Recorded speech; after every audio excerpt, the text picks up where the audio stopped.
Hello, welcome to bertalandre.org, the website for the Crowdsourced Translation Podcast, and thank you for being here. My name is Eric Goldscheider, and I'm going to show you around the website so you'll know how to use it to follow our progress or to join the crowd and submit a translation of your own. Let's start with the homepage. Durchs Sieb der Zeit gefallen, or Fallen Through the Sieve of Time, is the title my grandmother gave to her memoirs. I called her Omi, but for this project I use her initials, BAL, standing for Berta Alejand Landre. Her friends called her Bertel. To read her handwritten manuscript, go to the link under the Tools tab in the menu. That'll take you to another link to the Center for Jewish History, where it is archived and fully readable. To get to the typed manuscript, go back to the Tools bar and follow the links to a document that has been enhanced with optical character recognition. Let's say you want to search the word boop for boy. Command F, type boop, search, and there you go. You can also copy and paste. Highlight the text you want, copy, go to where you want it, and paste. It is imperfect, but can be useful. Val never saw the typed manuscript. Friends produced it after she died, so the tapes are of her reading directly off of her handwriting. So let's go to the audio. Playlist 1. Clip number 1. Durchs Sieb der Zeit gefallen. Erstes Kapitel frühe Kindheit. So sitze ich nun wenigstens vor dem leeren Papier. Endlich. Ist es Trägheit oder was ist es sonst, das mich dieses lange geplante Vorhaben immer wieder verschieben ließ? Von Jahr zu Jahr, von Tag zu Tag. Audio translations are posted here. Maggie Shade from England did the first clip. Fallen through the sieve of time. So, I'm sitting here at least before this blank sheet of paper. At last. Is it inertia? Or what else could it be? That I've postponed this long-planned project time and time again, from year to year, from day to day. Before reading, Maggie sent me her script, which I edited and sent back to her for approval. Then I posted it to the website, scripts, and a link to the PDF. So how can you get involved? Thanks for asking. The easiest way is to go to the contact page on this website. Here you'll find my email address, my mailing address, and my phone number. You can also send me a message, like so. It will arrive in my inbox, and I'll return an MP3, a screenshot of the text, and whatever assistance I can offer. Or you can choose your own. They're posted to SoundCloud and linked to the website in batches. There are more than 600 clips totaling 35 hours. You can request an MP3 from me, ask for a suggestion, or listen to and download one yourself directly from the website. Nach dem 30. Januar 1933. Natürlich hatten sie schon die ganzen letzten Monate von der Möglichkeit der Machtübernahme die Nazis gebangt.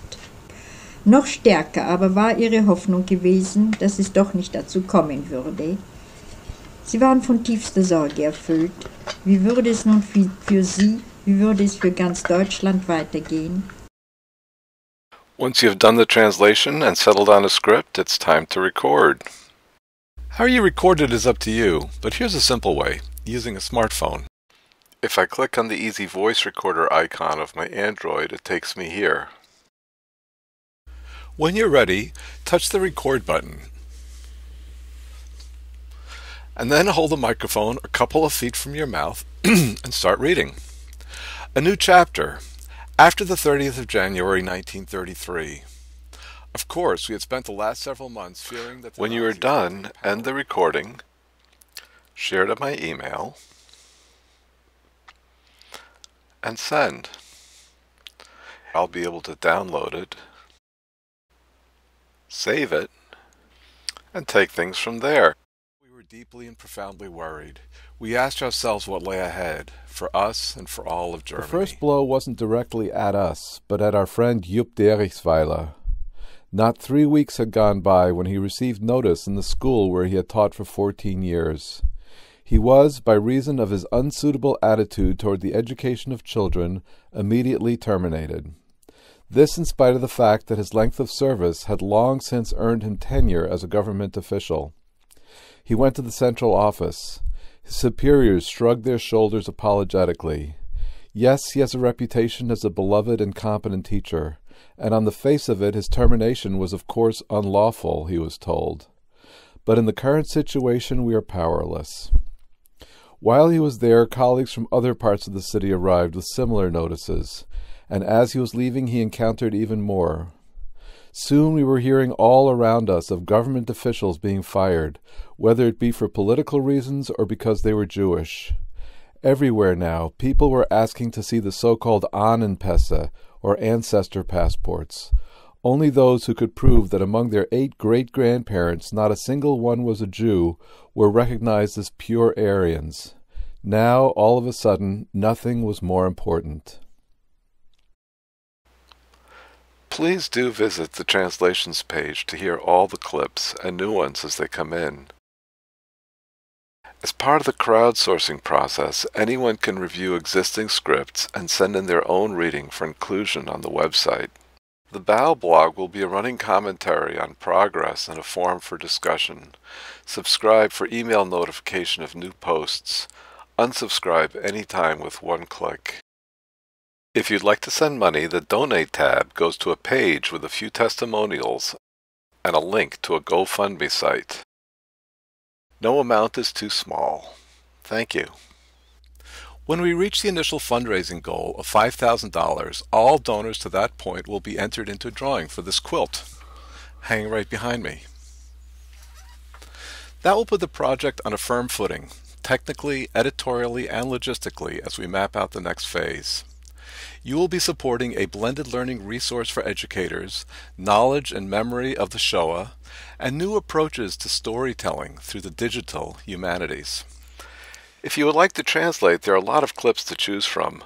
Stories are from the 1890s when Bao's parents came of age, through her childhood and adolescence in the years leading up to World War I, Vienna in the 1920s, Cologne and then Prague under Nazi rule, the Theresienstadt concentration camp, liberation, and finally a return to Germany. Please reach out to take the plunge, join the crowd, lend your voice. We are not looking for perfection, but material we can work with to ultimately produce a podcast all can be proud of. Before signing off, I'd like to address the German speakers. Also, vielen Dank für Ihre Teilnahme und die Teilnahme alle. Ich habe Deutsch als Kind gelernt, dank meiner Omi. Es ist keineswegs perfekt und ich benutze es selten, aber ich genieße es wieder, die Sprache zu sprechen. Nochmals, vielen Dank für Ihre Hilfe beim Erzählen einer Geschichte, die ich hoffe, Sie zustimmen, ist eine Geschichte, das lohnt es sich wieder zu erzählen. Tschüss!